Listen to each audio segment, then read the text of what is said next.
बुरा नहीं मानिएगा। आप कोई टोना कर लोगे, टोटका कर लोगे, जैसे कई लोग करते हैं, कहीं कुछ बांध आए, कहीं कुछ करे आए, चौराहे पे कुछ छोड़े आए, उससे पता क्या होता है, जो विपरीतता आज आनी थी वो आज नहीं आएगी, और कुछ दिन के लिए टल जाएगी, लेकिन कुछ दिन बाद जरूर आएगी। और अगर इस जन्म में टोने टोटकों से बचते ही चले गए, विपरीतता को आने ही नहीं दिया, तो क्या होगा, अगले जन्म में आएगी। इसलिए अभी भोग लो ना। मैं एक बात कहता हूं कथा में, सब लोग बहुत ध्यान से सुनना।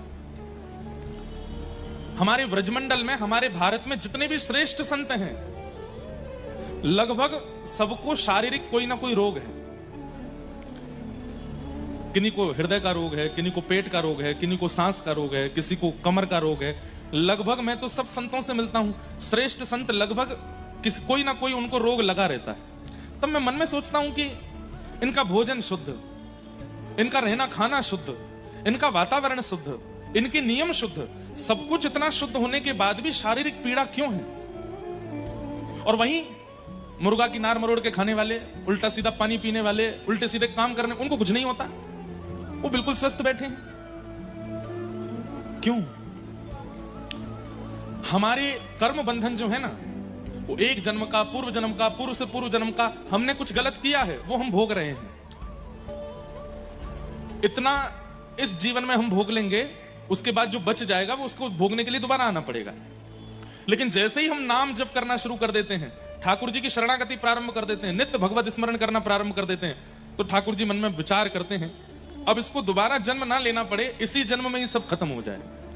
पूर्व का भी जितना है, इस जन्म का भी जितना है, सब कटा करके मुक्त करो। बुरा नहीं मानिएगा। आप कोई टोना कर लोगे, टोटका कर लोगे, जैसे कई लोग करते हैं, कहीं कुछ बांध आए, कहीं कुछ करे आए, चौराहे पे कुछ छोड़े आए, उससे पता क्या होता है, जो विपरीतता आज आनी थी वो आज नहीं आएगी, और कुछ दिन के लिए टल जाएगी, लेकिन कुछ दिन बाद जरूर आएगी। और अगर इस जन्म में टोने टोटकों से बचते ही चले गए, विपरीतता को आने ही नहीं दिया, तो क्या होगा, अगले जन्म में आएगी। इसलिए अभी भोग लो ना। मैं एक बात कहता हूं कथा में, सब लोग बहुत ध्यान से सुनना। हमारे व्रजमंडल में, हमारे भारत में जितने भी श्रेष्ठ संत हैं, लगभग सबको शारीरिक कोई ना कोई रोग है।